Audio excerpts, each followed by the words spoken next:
Oke, shalom. Baru satu orang ibu gembala doang yang nyaut nih, shalom. Nah, itu namanya anak muda. Jangan kalah sama kami yang orang tua ini ya. Haleluya. Perkenalkan, nama saya Sartika Marbun. Di sini ada orang tua saya. Ya, kita udah kenal puluhan tahun ya, Pak Tua. Karena Marbun dan si Hotang tuh marpadan, Ina. Saya baru tahu itu setelah saya kenal Bang Steven. Karena kami dulu pelayanan bareng di gereja lama. Kami sama-sama wakil gembala. Noh. Ada Andre, Sula, anak komsel saya itu. Mereka tuh pacaran karena di komsel saya itu. Nah, hasilnya ada. Oke, puji nama Tuhan, senang ketemu saudara semua. Saya dan suami Silas Manalu mengembalakan HGC Lifestar di Jakarta juga. Kebetulan kita ini sama-sama orang panggilan. Suami saya laki-laki panggilan, saya perempuan panggilan ya. Maksudnya dipanggil-panggil kalau pelayanan, amin. Jangan direkam cuma panggilan doang loh ya. Oke, itu aja introduce dari saya.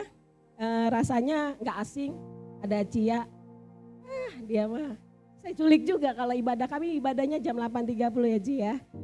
Oh itu pacar, calon, berarti bisa lah ya satu paket ya. Puji nama Tuhan, itu aja. Saya masih berprofesi profesional di sebuah perusahaan logistik. Tuhan percayakan saya sebagai pemegang departemen finance controller, kelihatan dari muka ya. Ya, baru per 1 Agustus itu saya dipanggil CEO, saya bilang begini, sorry ya suaranya emang dari kemarin agak radang. Jadi, Tik sini dong gitu, kita gayanya emang anak muda, manggilnya lo gua. CEO saya bilang gini, Tik ini departemen kita nih butuh peningkatan laba tambahan. Tapi kita punya tim collection itu enggak terlalu proof lah, enggak terlalu oke. Jadi kita itu banyak nambal ban.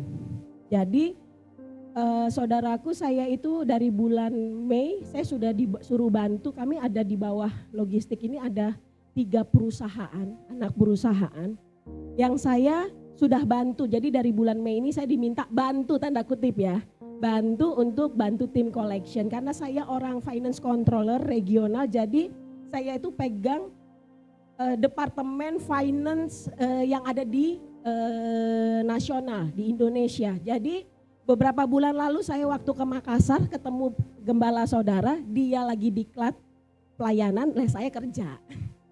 Dia nyari sorga, saya nyari duit. Terus dia samperin saya, ketemulah katanya. Saya nggak tahu nih Makassar, karena saya sering beberapa kali ke Makassar. Ketemu di hotel saya dan kita ngobrol di lobi tentang pelayanan, tentang apa itu profesionalisme. And then dia bilang sekali-kali lu ngomong lah, sorry ya jadwal gue sibuk, penuh. Bercanda saudara. Kalau saya sama Bang Steven ini udah abang saya ya. Kebetulan dia lebih tua, puji Tuhan. Jadi dia saya panggil abang. Amin. Tolong jangan kasih tahu yang bagian ini ya. Nanti saya nggak diundang lagi nih. Gitu saudara. Jadi dari bulan Mei aku diminta bantu, and then saya dengan tim karena saya pegang nasional dan collection. Akhirnya saya beberapa manajer area saya sudah bilang bahwa kita akan bantu tim collection dari bulan Mei. And then 1 Agustus kita ada, sampai 1 Agustus kita dapat increase peningkatan lumayan besar. Dan akhirnya yang kita tidak ada lagi, kalau kita bahasa finance-nya itu nggak ada lagi negatif, kita malah surplus berapa ratus miliar. Gitu. Jadi, and then aku dipanggil, dia bilang gini, Tik masih kuat kan megang 1 departemen lagi. Jadi per 1 Agustus itu saya megang 2 departemen, finance controller and collection. Saudara tolong colek kanan kirinya bilang begini, kelihatan mukanya. Oke. Saudaraku, saya mau berbagikan soal talenta. Tema khotbah saya hari ini adalah increase your value. Sama-sama 2, 3 katakan, increase your value. Ada 2 poin, tapi saya mungkin akan fokus di 1 poin aja supaya yang 2 poinnya itu nanti nextnya lagi ya. Biar diundang lagi sama Ibu Gembala. Kita buka Matius 25. Ini pesan sponsor dari Gembala Saudara, Matius 25. Kita baca ayat 14 sampai 18 saja. Ini cucu saya nanti tolong dikasih dulu sama omanya ya. Ini dari lahir belum pernah nengok nih. Durhaka ini opungnya ini ya. Matius 25 ayat 14 sampai 18 kita baca sama-sama. Ada ya? Kita baca sama-sama ya biar gak ngantuk. 2, 3 ya. Sebab hal kerajaan sorga sama seperti seorang yang mau bepergian ke luar negeri. Ia memanggil hamba-hambanya dan mempercayakan hartanya kepada mereka. Berikutnya, yang seorang diberi 5 talenta, yang seorang lagi 2, dan yang seorang lagi adalah 1. Masing-masing menurut kesanggupannya. Kasih garis bawahi kata kesanggupannya. Lalu ia berangkat. Ayat 16. Segera pergilah hamba yang menerima 5 talenta itu. Dia menjalankan uang itu lalu beroleh laba 5 talenta. Ayat 17, hamba yang menerima 2 talenta itu pun berbuat demikian juga dan berlaba 2 talenta. Jadi ada 3 hamba Tuhan, hamba yang diberikan talenta kepada tuannya. Yang pertama itu hamba yang pertama dapat 5 talenta, yang hamba kedua dikasih 2 talenta, dan yang terakhir ya ayat 18 kita baca 2-3 ya. Tetapi hamba yang menerima 1 talenta yang tadi, yang poin 3, itu pergi menggali lubang di dalam tanah lalu menyembunyikan uang tuannya. Beda ya. Tuannya pergi, terus panggilnya ada mungkin Sula, Andre, Cia. Saya manggil Ibu Gembala gak sopan. Andre, Sula, Cia. Yang 1 Andre dikasih 5 talenta. Karena dia tahu ini titipan tuannya. Titipan loh ya. Kan tuannya ini mau pergi. Oke. Setelah dia mau pergi, oke. Sebelum gua pergi gua kasih lu deh nih talenta-talenta supaya kalian ada bekal hidup, ceritanya begitu. Sebelum aku pergi supaya kalian bisa survive terhadap hidup, saya kasih kalian talenta. Andre dikasih 5 talenta karena dia tahu, dia sadar diri bahwa talenta ini bukan punya dia. Maka sikap yang diambil Andre adalah dia kembangkan. Kalau bahasa Inggris dari MPV Bible nanti tolong di rumah dibaca. Tuhan bilang begini, bukan menjadi tambah dari 5 talenta menjadi 5 tambah 5 talenta itu sebagai laba. Tetapi yang paling penting di dalam MPV Bible jelas dikatakan bukan cuman kata laba. Banyak orang yang salah menggambarkan kata laba di sini. Laba dianggapnya pelipat gandaan, salah. Laba itu artinya profit. Profit itu alias untung, saya orang finance. Pelipat gandaan dan laba is different. Amin. Toko 1 menjadi toko 2 pelipat gandaan. Tapi belum tentu profit. Paham?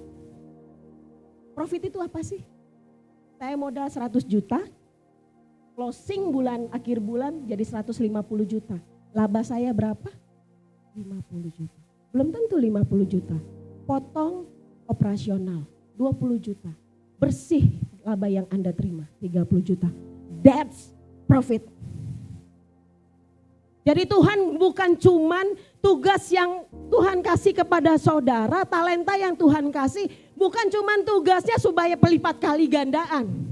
Tapi tugasnya adalah bagaimana talenta yang Tuhan kasih menghasilkan profit bagi dirimu dan bagi Tuhan. Katakan amin. Amin.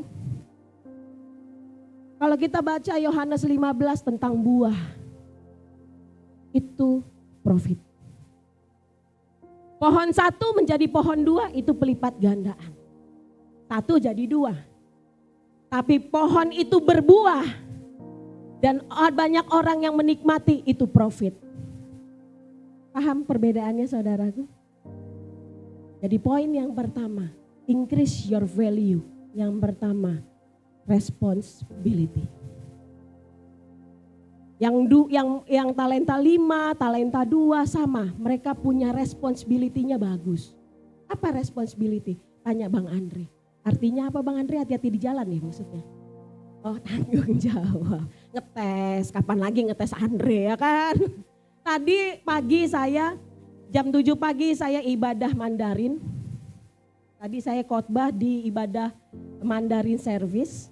Bayangin tuh ya, Andre harusnya lu ikut Andre. Hausiang lah tuh, ada penterjemahnya. Saya agak kerepotan karena 2 kan. Yaitu jam 9 saya khotbah di English service, bahasa Inggris. Jadi harusnya beneran lo Andre ikut lo ya. Ada yang jam 7 English service, and then jam 9, Mandarin service, English service. Saya khotbahkan hal ini.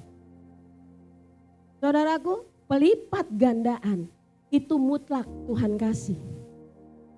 Amin. Tapi apakah berhenti di pelipat gandaan? Enggak.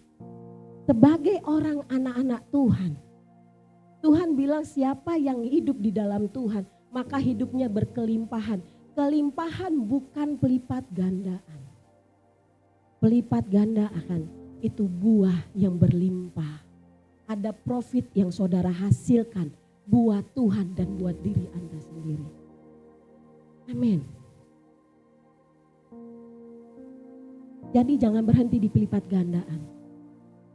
Percuma saudara banyak pelipat gandaan, tapi Anda minus. Percuma toko Anda banyak, tapi enggak profit.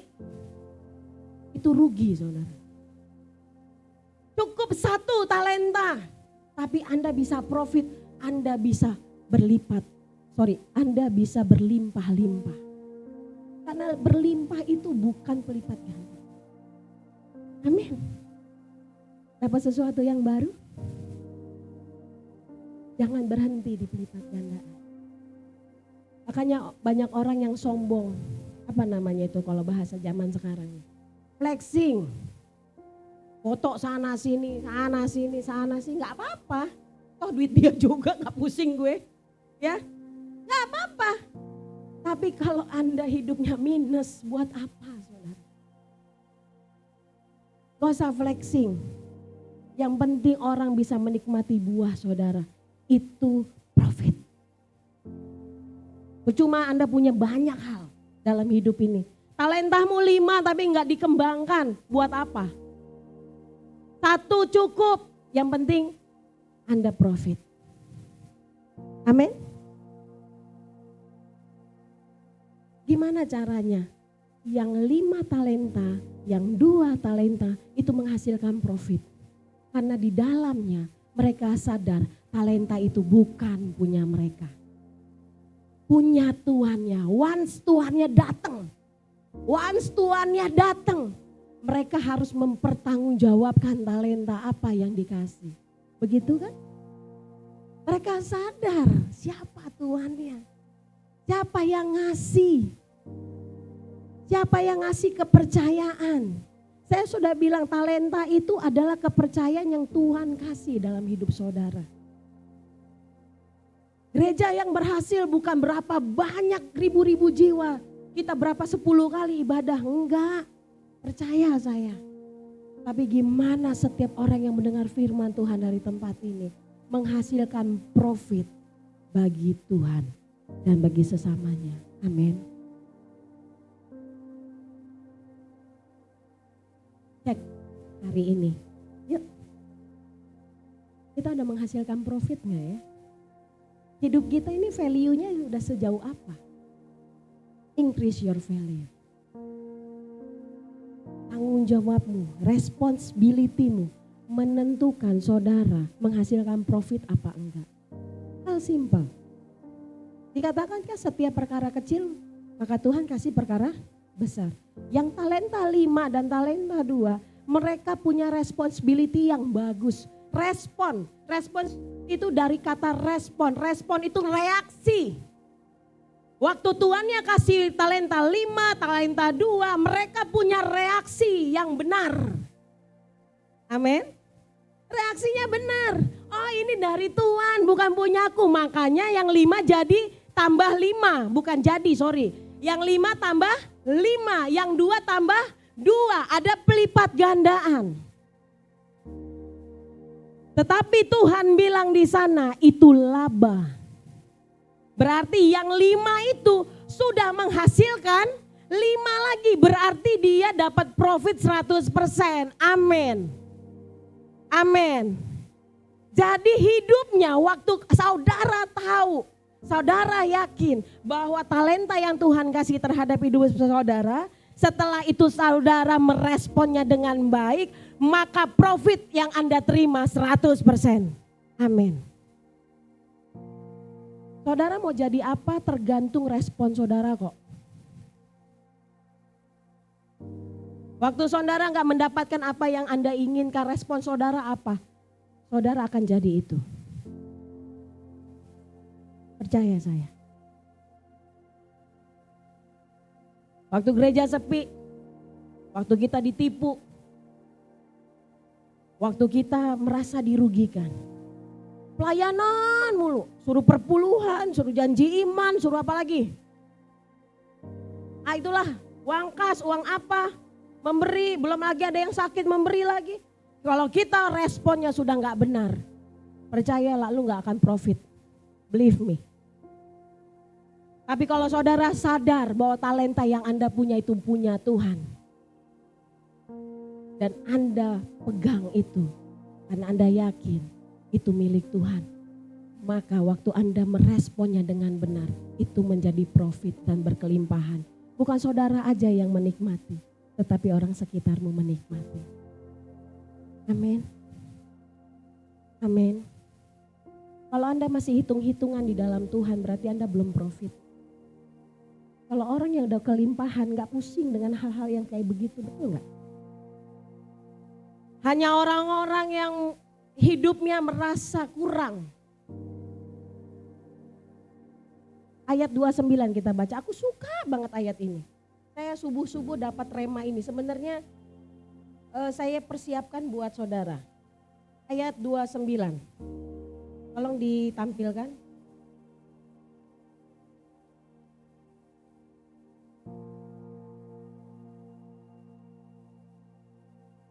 Ayat 29. Karena setiap orang yang mempunyai kepadanya akan diberi. Sehingga ia berkelimpahan. Tetapi siapa yang tidak mempunyai apa juga yang ada padanya akan diambil dari padanya. Saudaraku, aneh gak nih ayat? Aneh. Kalau kita nggak tahu historinya kenapa perumpamaan ayat ini Tuhan sampaikan. Karena setiap orang yang mempunyai has. Kalau dalam Alkitab bahasa Inggrisnya, mempunyai. Sekali lagi, mempunyai. Siapa yang mempunyai justru akan diberi dan berkelimpahan. Siapa yang gak punya logiknya guys. Udah gak punya diambil apalagi. Betul gak?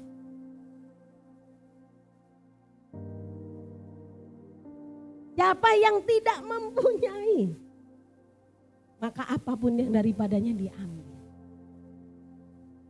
Sedangkan di perumpamaan yang pertama dikatakan, Tuhan kasih pelayan-pelayan itu 5, 2, 1. Gak ada yang gak ada. Tetapi di ayat 29 agak kontras. Siapa yang mempunyai ditambah, yang gak punya diambil. Saudaraku, di dalam Tuhan, selama hidup Anda percaya kepada Tuhan, selama dari Anda lahir, tidak mungkin Tuhan tidak memberikan talenta-talenta.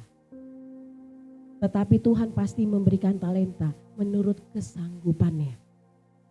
Tadi kita baca, artinya apa? Saudara gak mungkin gak punya talenta. Tuhan gak mungkin biarkan Anda hidup tanpa talenta. Gak mungkin. Kita semua punya talenta. Tapi waktu kita gak mengembangkannya, gak membuat talenta itu menjadi profit alias berbuah, Tuhan akan ambil. Serem ya. Tuhan itu kasih saudara. Dia itu bukan pemaksa, apalagi rentenir, bukan. Tuhan itu penuh kasih. Tetapi kasihnya selalu membuat kita harusnya hidup kita jauh lebih baik. Kalau kasihnya membuat kita jadi terbunuh talentanya, itu bukan kasih dari Tuhan. Saya sudah bilang tadi di awal, Tuhan itu menerima kita apa adanya. Saudara berdosa, Tuhan terima. Saudara tidak berkembang, Tuhan terima. Saudara belum punya apa-apa, Tuhan terima. Tapi kasihnya tidak akan membiarkan saudara apa adanya. Dia tidak akan membiarkan saudara hidup seperti itu saja, enggak. Talentamu satu, Tuhan gak akan biarkan satu saja. Dia ingin saudara berprogres, amin. Dia ingin kita berupgrade diri, amin. Dia ingin kita jadi kepala dan bukan ekor, amin. Maka daripada itu talentanya harus di-upgrade. Dengan cara apa? Nikmati proses Tuhan. Saya sudah bilang, proses Tuhan itulah yang menjadikan kita dewasa. Proses Tuhan itulah yang membuat kita menghasilkan madu. Proses Tuhan itulah yang membuat kita pure di hadapan Tuhan. Hanya orang yang pure hatinya yang bisa melihat Tuhan, amin. Kasih salam kanan kiri yang gini, yuk belajar.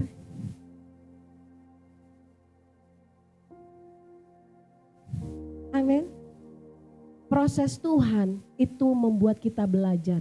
Sampai berapa lama, Bu? Sampai engkau dipanggil Tuhan. Gak ada yang berhenti belajar. Hari-hari ini mungkin kalian berpikir, aku hidupnya begini-gini aja, kerja jaga jadi karyawan biasa, lulusan cuman SMA, di rumah mama di Medan, di kampung, dimanapun merasa hidupnya, saya juga lahir dari keluarga miskin, udah gak usah anggar-anggaran miskin lah sama aku. Ya. Gak usah anggar-anggaran proses hidup lah, sudahlah. Tapi bukan itu, Tuhan gak pusing dengan itu. Saya udah pernah bilang, saya punya tim itu, di under saya itu kebanyakan muslim. Tetapi saya selalu menghasilkan profit buat mereka. Saudara percaya gak? Sebulan sekali after gajian, mereka itu wajibkan saya untuk ikut hangout dengan mereka. Suami saya itu dipanggil papi. Gue gak ngerti juga ini ya.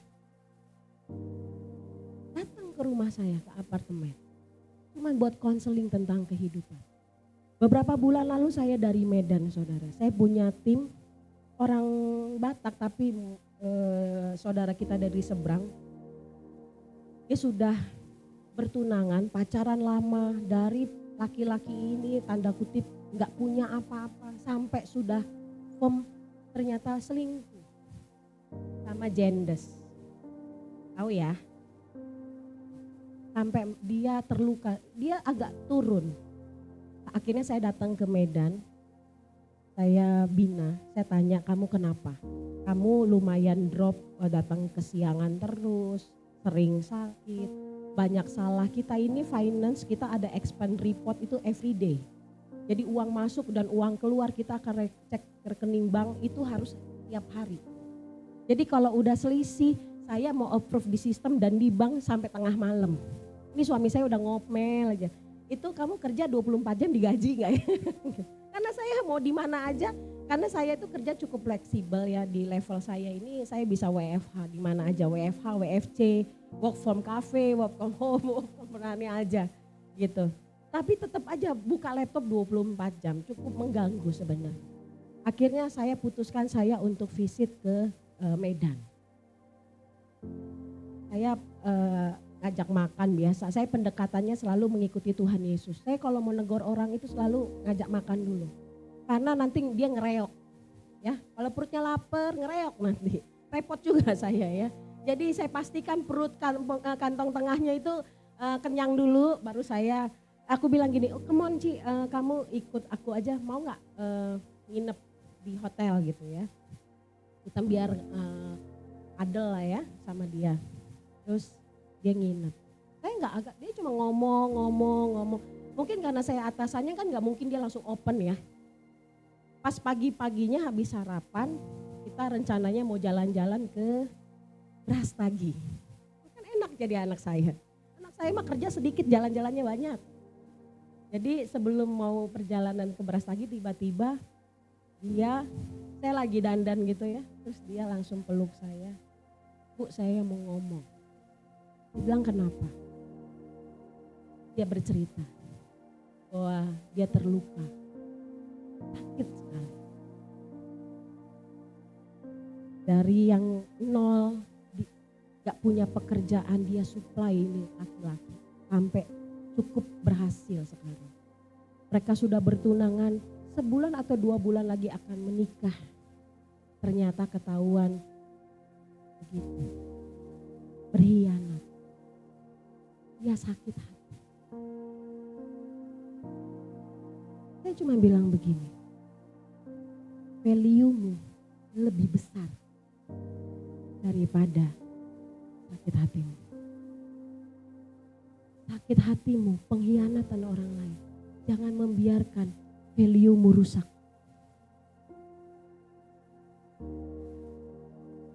Apalagi kita anak-anak Tuhan.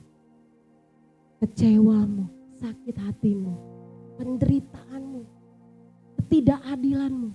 Jangan merusak value yang Tuhan kasih dalam hidup saudara dan saya. Amin.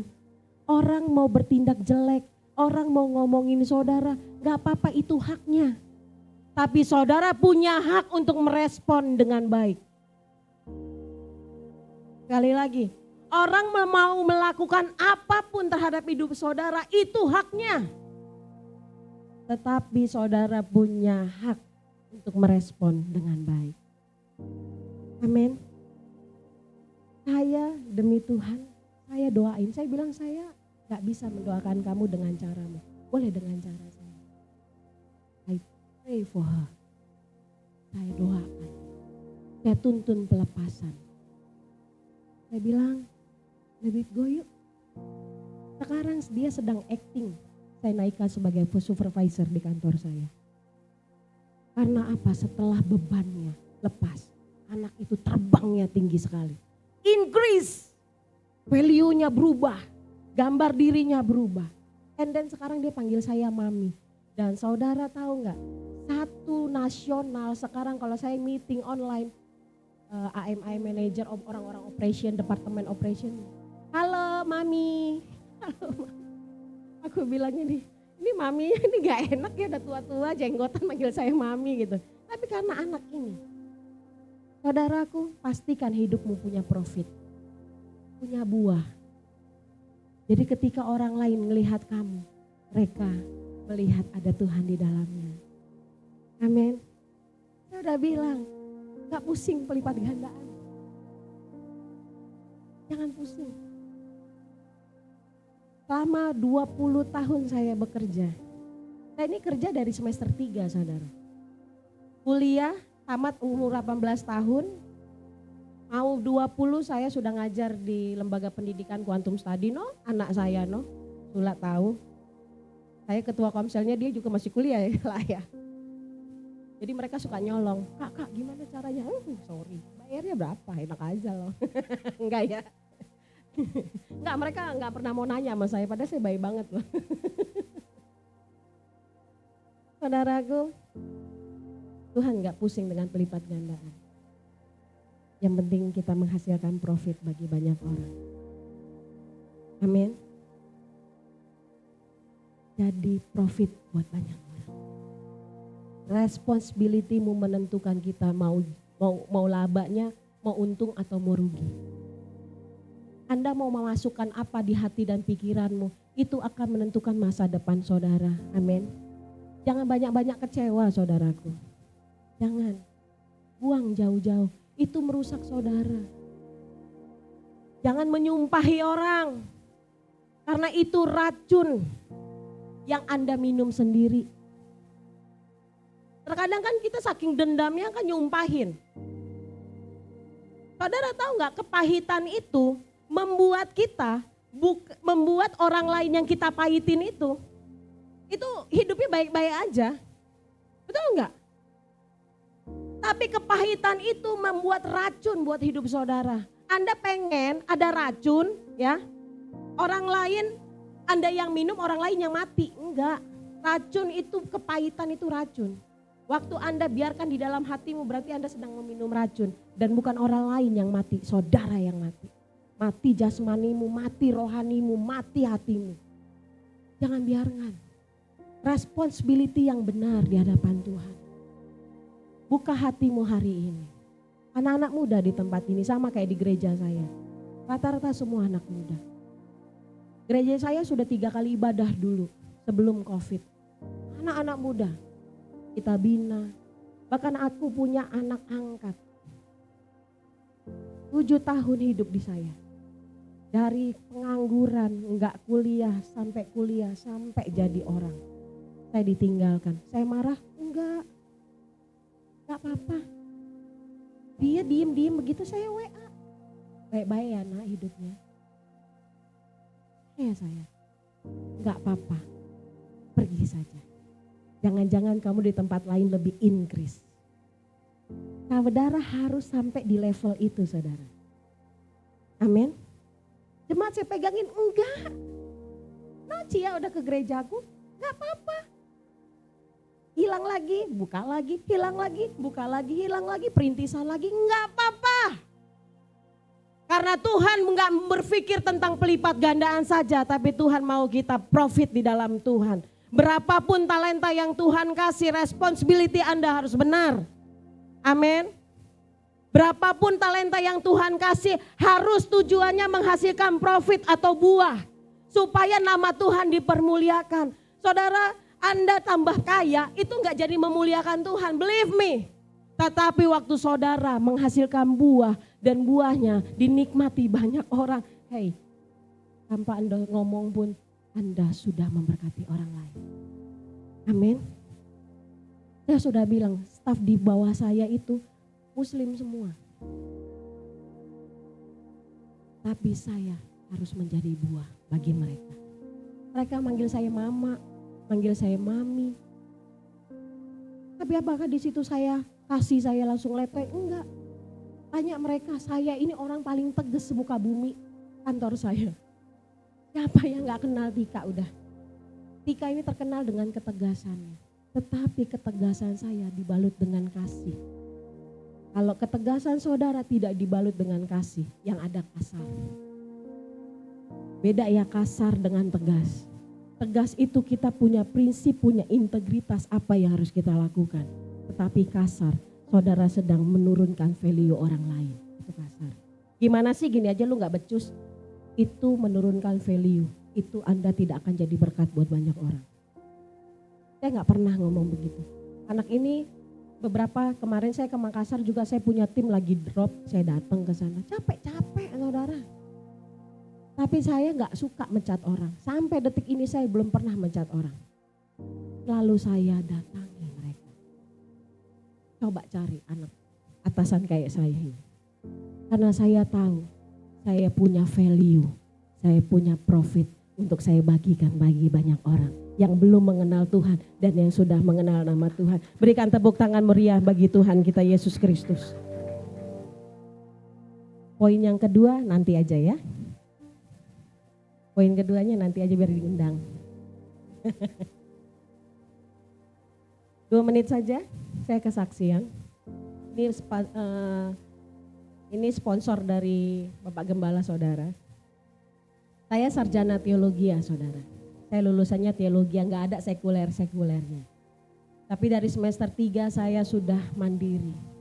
Saya sudah bekerja. Saya sudah bekerja sambil kuliah. Lulus kuliah.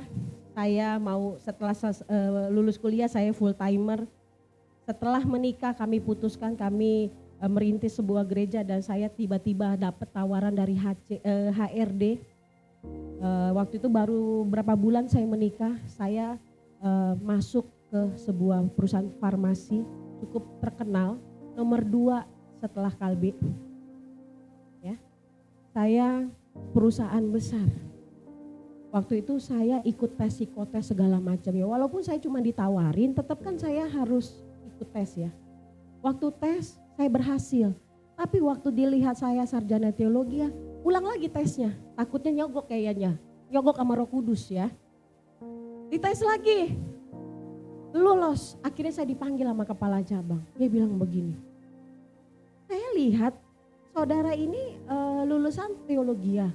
Kok psikotesnya lulus, bahkan saya punya hasil tuh cukup tinggi dibanding teman-teman yang lainnya lulusan UGM, UI dan bla bla bla. Dulu pesaing saya cukup banyak, ratusan. Saya tertinggi saudara, lulusan teologi ya. Yang kagak ngerti apa-apa ya, saya tahunya cuma baca Alkitab. Akhirnya saya bilang begini, ya mau gimana Pak? Bapak mau kasih kesempatan gak sama saya? Saya bilang gini, kasih saya waktu 6 bulan saja. Kalau saya tidak bagus, Anda boleh pecat saya.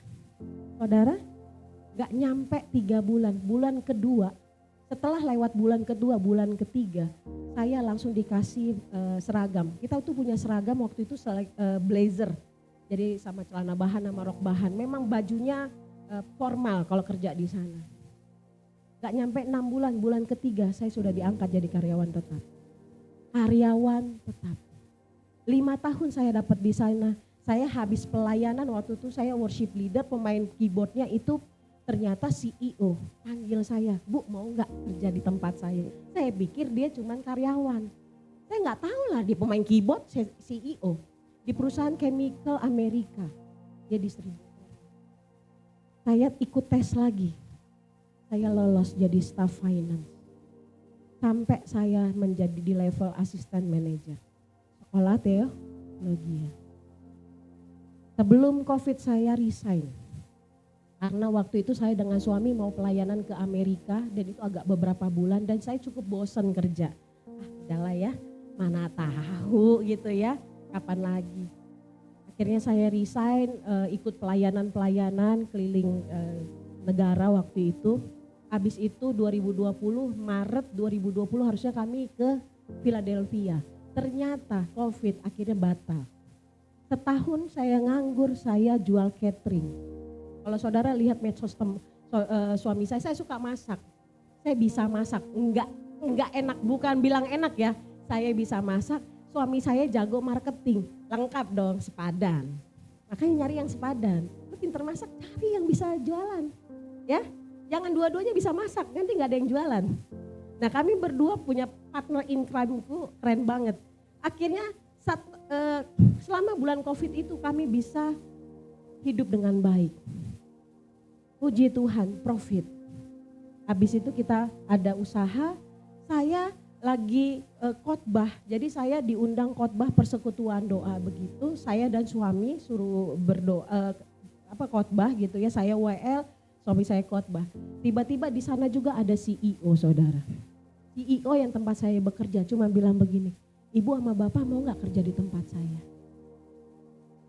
Sampai sekarang saya mau tahun keempat, saya sudah bekerja. Bahkan Inggris. Berikan tepuk tangan bagi Tuhan. Selama 20 tahun. 20 tahun, dari 2003 saya sudah bekerja. Sekarang 2024, 21 tahun.